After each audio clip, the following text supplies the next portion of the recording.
Hello, and welcome to Inside the Admissions Office, your one-stop shop for expert advice on the smart way to get in. My name is Ellen, and in each episode, I'll bring you an interview with a former admissions officer, a graduate of top college, or an admissions expert. These interviews will take you inside the admissions office and will be a full behind-the-scenes knowledge, firsthand experiences, and application tips that'll help you get into your dream school. If you'd like to chat with one of our experts, you can sign up for a free consultation with the link in the description of this episode.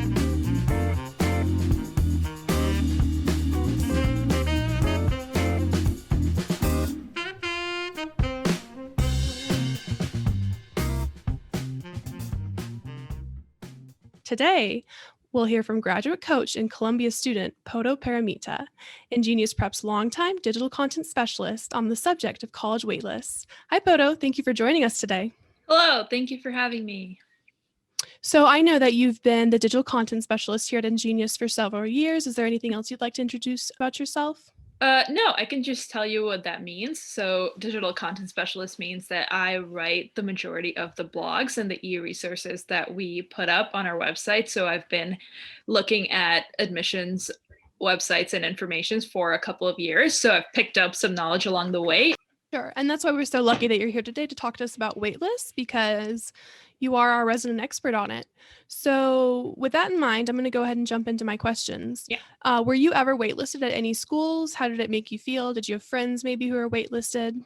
Yeah, I was actually waitlisted at Wellesley College, which is where I ended up going. So my alma mater, I was an international student, so I had no idea about anything in the admissions process. So I was very lucky to get a waitlist. So I put in my deposit at a school that I was excited about, but then I also wrote my letter of continued interest. And actually in that process, I ended up falling in love with Wellesley. And I was like, if I get in, I would really want to go to the school, because I was talking to my friend who attended it and it sounded like a really great opportunity. And when I got in, I was actually very excited. That's great. Yeah, I recall that I was waitlisted, I think at a couple schools, maybe Chicago. Mhm. And I don't really remember kind of like understanding what it really meant. I don't really ever remember having a good frame of reference or, understanding, is there a 1% chance I get in, or is Yeah. there a 90% chance I get in? So yeah, I'm really hoping this is going to help students. Well, let's just jump in and say, what is a waitlist? Yes. So I know a lot of students have received waitlists this year because it's been so competitive due to the pandemic. A waitlist is what it sounds like. It's a list of alternate students who are actually all qualified to gain admission to a particular college. And if accepted students say no, those students are then recalled and asked to attend the school. Most colleges don't rank their waitlist, but some might. But colleges are very secretive about this information. Sure, yeah. And I think it's kind of a double-edged sword of, if you receive that wait list, you're happy that they think you're qualified, but at the same time, it's sort of this limbo. And I think some students would prefer whether just to know yes or no Right immediately. off the bat, yeah. So let's go into why are students waitlisted. Yes, that's a really good question. I think it helps students to know why exactly this is happening. You've probably heard about how universities want to maintain a certain yield rate, or a percentage of accepted students who actually end up attending the school, because they know that realistically not everyone will say yes, but also because the number of spots in every college is limited and schools want a high yield. They don't want to not just admit all strong applicants, but they typically hope to accept people who they believe are likely to say yes back to them.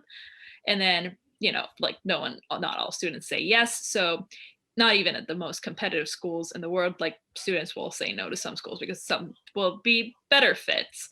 And so then they have all these formulas and admit more students that they actually have room to accommodate. And then there's a lot of math, and they have alternate students on the wait list, as I mentioned, where they place candidates who would be good fits, but some students are just better fits for now.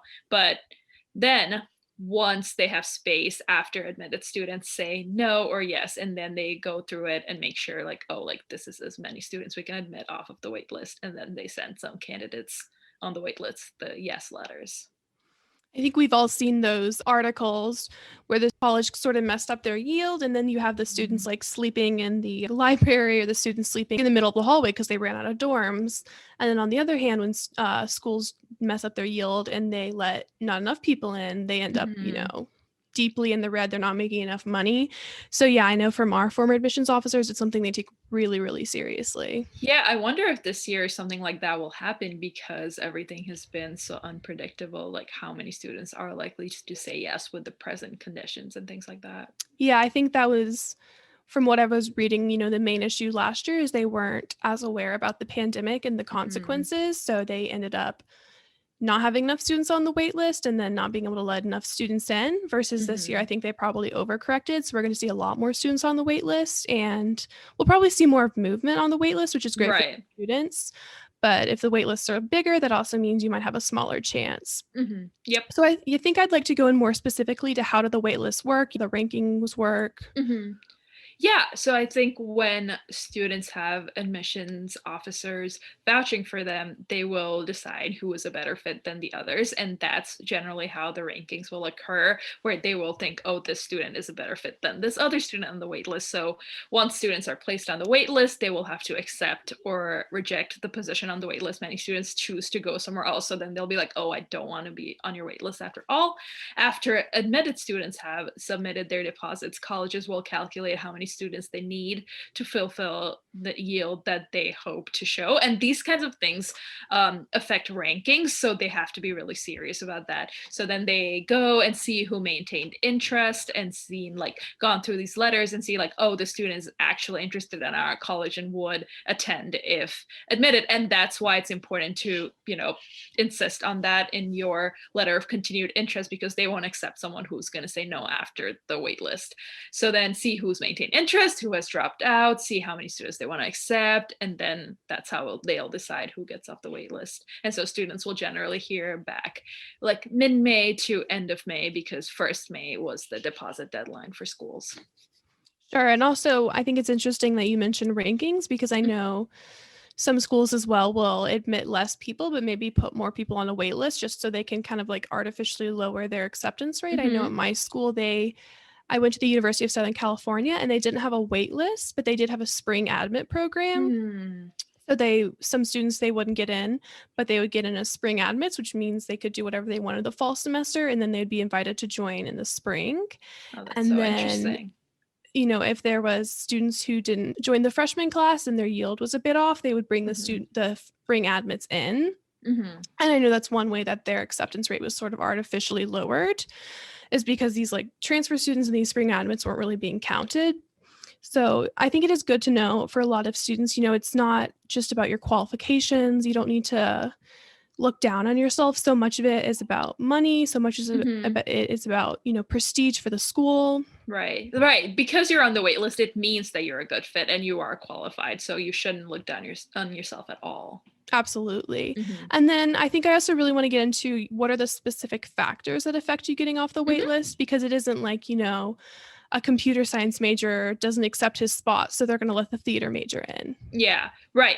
Of course. So, like you said, they do have specific criteria set up, like this many, students of color, or like you said, computer science majors. That's definitely one factor. Oh, what are they looking out of the total class that year? So they don't really want focus on like individual diverse students necessarily. They want a diverse class, whole class of 2025 that will bring different experiences and backgrounds all together. Other than that, your interest in the school is huge. If you've researched the school, you have to let them know through the letter of continued interest. That's a big thing, is that they need to know that you will come to join them in the fall once you get in. And then another factor that affects your chances is something that's out of your control, which is other students' decision to attend the school or not. And then it also depends on which college, because different colleges are notorious for not accepting anyone of the whitelist historically. And then I would say probably the climate of the particular year. For example, if colleges knew last year that they were going to have online classes entirely, they may have accepted, international students, for example, despite their inability to travel, whereas colleges that had in-person classes wanted students with access to their campus. So that might have affected the wait list. Like, oh, this person is locally based, we should accept them, then they can attend our college type of thing. And when we're thinking about, movement on the wait list based Mm-hmm. on other students' decisions, I think that one thing our team has seen this year is that, these very top colleges, the Harvards, the Yales, their admissions rates drop so low, they dropped to about 3%. Mm-hmm. And part of the reason is because they had more applications, but part of the reason also was because they had students from last year who deferred. Yeah. And so when you have this like artificial funneling of the students getting into those top schools like Harvard, the Mm-hmm. students who maybe would have gotten to Harvard are getting into, the second tier. The students who would have gotten to some second tier, like 10 through 20 colleges, are getting into the 20 through 30 colleges. Mm-hmm. So kind of as you go through like each level of strata, the students are getting pushed farther and farther back just because this has been, such an exceptional year. Mm-hmm. And I really do hope students are aware of how much is not in their control, how much Right. is, maybe you would have been the perfect fit, but they just already had 5 other people from your city. Yeah. Okay, so I'm a student. I just got my waitlist notification. Mm-hmm. What are my next steps? Yeah, I think first of all, you have to understand that it's not a guarantee, especially with how competitive it is now. You have to be realistic about your choices. So put in a deposit somewhere else. If you have other options that you're excited about, go ahead. If you do want to attend college next year, that's important. Accept the spot. Don't forget to say, yes, I want to be on the wait list, because if you forget to do it, they're not considering you. Write a letter of continued interest. Like, this is absolutely a given at this point. If you want a shot, you have to email your admissions representative and say, hey, I am still interested in your college. And the key here is to make sure that you mention things that weren't included in your original application. So supplemental essays will say, oh, why do you want to attend our school? But you will have to find new things that you didn't mention last time around, and also include updates such as, new grades, new awards, anything that will showcase that you've continued to work hard in your classes and your activities that will impress the admissions officer. Also important to know what the school wants, because Michigan, for example, the University of Michigan wants students to write a 250-word essay on why U Michigan. That's different from the supplemental essay, like I said. And the UCs, on the other hand, most of the University of California schools don't even check for waitlist letters, so there's no point writing to them. So do a little bit of research and see what colleges have welcomed in the past. Have your counselor reach out to the school as well. This is really important. One of my students has their principal reach out to the school. That has made definitely a difference. It's like to show that teachers or counselors or people who know you in an academic context are confident about your abilities to contribute to a classroom, and definitely support your presence in those environments. And that is a good testament to how you are as a student. So that's like important to maintain those relationships with your counselors and your teachers to have their support. So that said, send another recommendation letter. If last time you had your math and English teacher, this time ask your Spanish or history teacher or a different person to do that. I remember when I got waitlisted, I asked a third teacher, but this teacher had been an alum of the college where I got waitlisted, which helped so much because she could connect my, involvements and activities with how I would thrive at that college and campus. And that definitely is a big support, because colleges love their alums give donations, alums provide support in many ways. So if you can have the alum of a college vouch for you to that college, that is very helpful. Also, check if the college accepts supplemental material, because sometimes if you're a writer or a researcher, if you send your research paper or your writing portfolio, that can show them the hard work that you've persevered to pursue while you've been in this pandemic, while you've been a student. Like, oh, I've submitted my applications and I'm done with everything. No, you have to have a genuine interest in your field. So that is something that definitely helps. And last of all, just be respectful, be respectful of their time. They're taking, the time out of their day to do this. Don't harass them. Don't keep calling your rep and being like, hey, did I get off yet? Kind of thing. No, just wait patiently, do everything you can, and just wait it out. Maybe things will work out. Yeah. I don't I don't think I was very knowledgeable at all about waitlists when I was a senior. I kind of just Mhm. went to my college counselor and the college counselor at my school. And, I said, oh, I have these waitlists. What do I do with them? And she said, write a letter of continued interest. So I did. Mhm. And I think looking back, my letters of continued interest were not great. It was good that I Mhm. wrote them and submitted them. But I think that I really was kind of just rehashing my application of, here are my Mhm. great qualities. Here are reasons I want to go to your school. Whereas I think it would have been a lot more successful if I had, provided updates of Yeah. since I submitted my application, here are 3 more impressive things I did, Right. and here are 2 very specific reasons I want to go to your school. Because maybe like 90% of people who submit their applications are just going to say, I want to go to I want to go to Yale. They have great Mhm. classes. They have good Right. professors.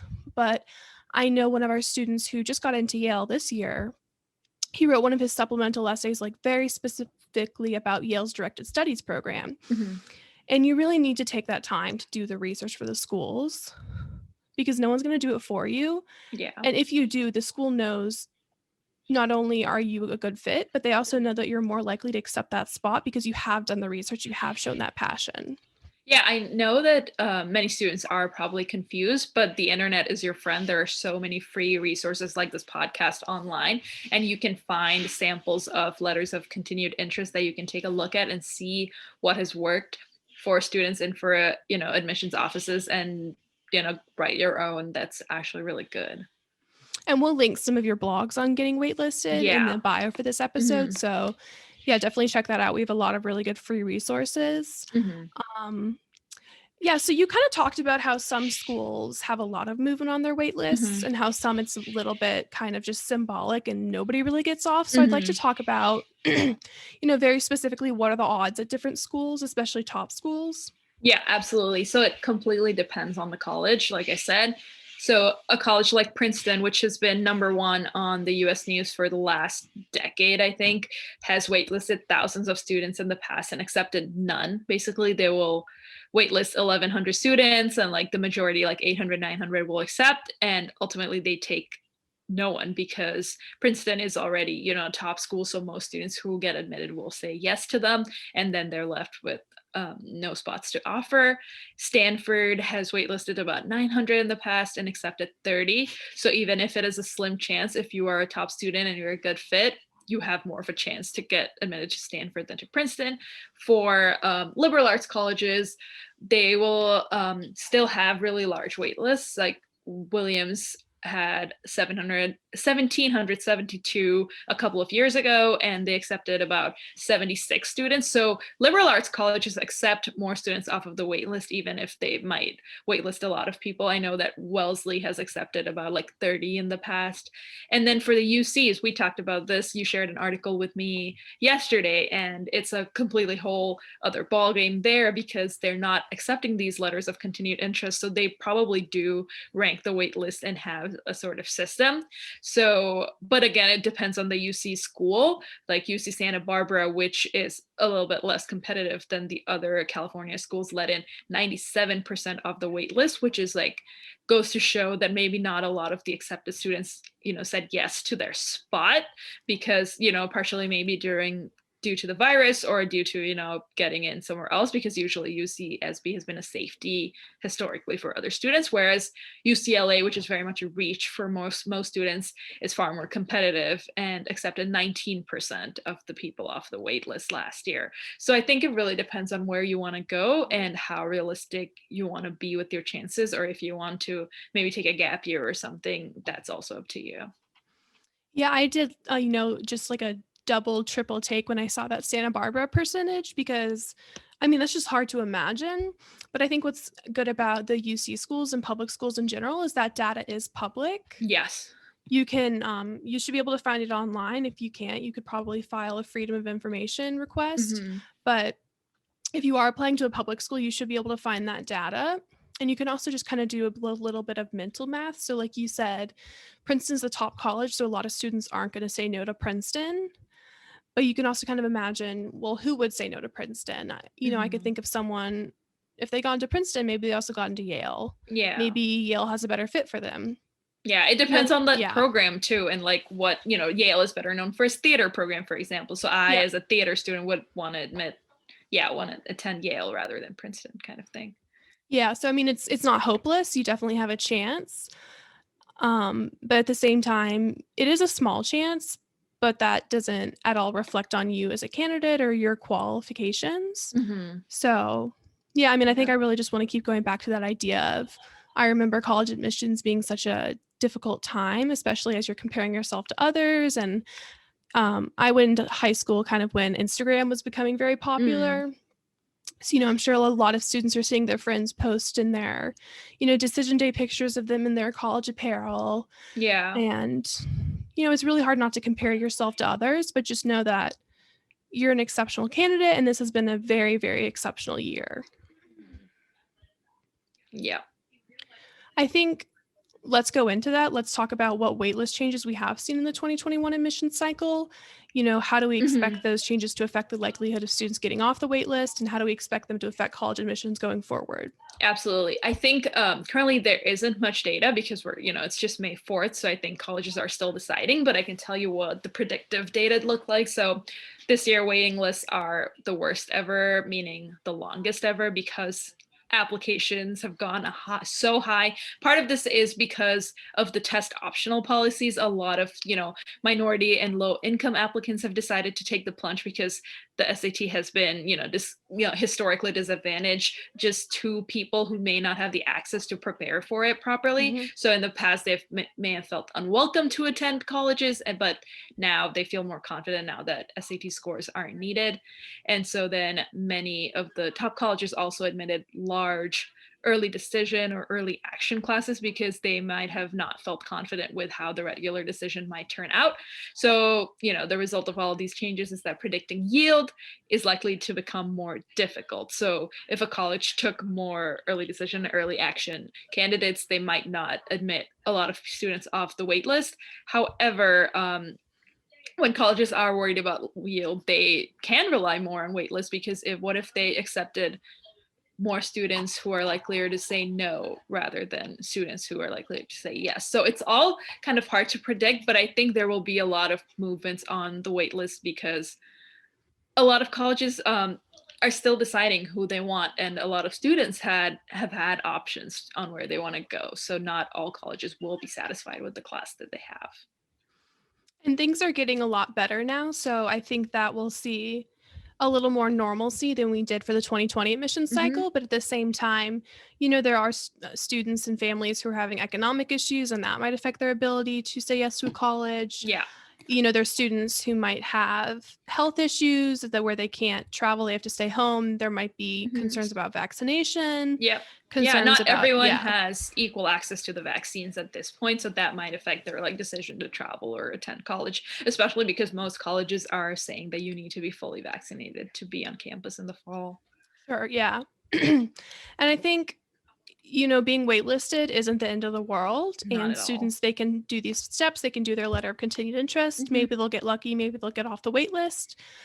A lot of them won't. So, what are their next steps if they still want to attend Yale, but they didn't get off the wait list? Yeah, I was actually talking to my student who was recently waitlisted on Princeton on what her options are. So I think the biggest advice here is that if you don't want to take a gap year, and we'll talk about gap years in a second, but if you want to attend college immediately, like you want to get out of the house, start already, transfer to a school or submit your deposit to a school where it makes sense that you would want to transfer from. So if you want to attend a liberal arts school such as Williams or Amherst or whatever, it makes sense to transfer from a very different school such as a large state school. So the contrast of institutions often makes a strong case for a transfer. But if you want to transfer to a large university such as Princeton or the UCs, you can attend a small liberal arts colleges. So then, admissions officers will see that, oh, like this student is in a very different college right now and might not really be fond of the experience. So it makes sense that they want to come to our school. It is essential, however, that you do focus on the present because transferring is very competitive and by no means any sort of guarantee. But so it's important that you think about which college will I be happy at, even if for a year. So at the moment, think of like what's happening right now. You can of course take a gap year and reapply. In that case, you might have to do things a little differently than you did in this year, because obviously, like, if you didn't get in, there might have been reasons. So spend your time productively and take on leadership skills, new projects in your field of interest, retake the SAT if your score wasn't great, or if you didn't have a score. I think a lot of students might feel that, oh, a strong SAT score can, provide me with the support I didn't have last time. Rewrite your personal statement. That could be a thing that prevents you from standing out from other students if other students had more compelling stories to tell. It's about making sure that admissions officers see that you didn't just sit home and do nothing when you didn't attend college for a year. Like, make sure they see that you've improved and work hard in the area that you're interested in. I know a lot of students really want that 4-year university experience. I certainly did, and there's a lot of great reasons for that. But, especially financially, if you start out at a community college or, a state school, and you can get all of your GEs done at a very, very low cost and then transfer to maybe a liberal arts college or, Northwestern or Yale for your final 2 years, you will save so much money. That's a really good point. Yeah. And if you're wanting to maybe go to grad school, if you're hoping to be a lawyer, if you're hoping to be a doctor, that's very specific, significant savings, especially if you're looking to probably go into a lot of student debt for your grad degree. Right. So it may not seem like what all the other people from your school are doing, and it may seem like a big loss, that loss of that traditional freshman experience that we're so that we really emphasize in America. But in the long term, it might actually be a decision that you really are happy that you made. Yeah. I know students, Don't compare yourself. I think this has just become such a different year than all others. Things are just wild and unpredictable. So just forget what it would look like on Instagram and focus on what you think is the best for your future. Yeah, I think this is, a great time for students to like delete Instagram just for a couple weeks, delete it from your phone, take a little social media detox. I'm sure you have finals to focus on. You want to really be present for your last couple of weeks of high school with your friends. So just kind of remove yourself from that race of constantly comparing to other people. You can maybe do a gap year. You can do an internship. You can really gain, more insight into your field of interest. Yeah. I know students who, for the spring admit program at USC. So the students would come into the spring as their first semester as a freshman. And so during the fall, a lot of them would go abroad. And they had these programs where you could go to, like a university in Paris or Denmark and knock out some of your GEs. And you'd be able to be with other people at your age. You'd bond with them. You'd get these really exciting experiences. So this isn't the end of the line. You can find really exciting things to do. You just have to look for them. Yeah, it's all so arbitrary, and, things work out for the best. So look around you. Don't just be disheartened by this and let it get you down. Yeah. Yeah. So do you have any final words of support for class of 2025? Yeah, this was such a tough cycle, as we were just talking about. Don't take this personally, especially if you've been waitlisted. That's a good thing. It means that you're qualified to attend the school and you might get in. So, they just had too many applications, but we'll see how things work out. So right for now, work hard in school. Senior year is important. Focus on those APs, those IBs. Those scores are crucial, and write a compelling letter of continued interest. Do your research, make sure you've covered all bases, have your teachers backing you up, and give it your best shot. Things will work out one way or the other. They always do. Just focus on the present and make sure you just give it your all. And I think students will be very comforted to know that you did get waitlisted at Wellesley and you ended up there. You had an amazing time, and now you're at Columbia. So things will work out great for you. They really will.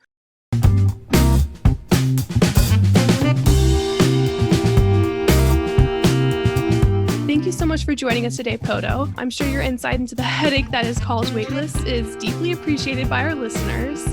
For more information on navigating college waitlists, be sure to check out our blog, written by Poto, linked in the episode description. There are a ton of helpful articles that will help you figure out how to get off the waitlist and onto campus.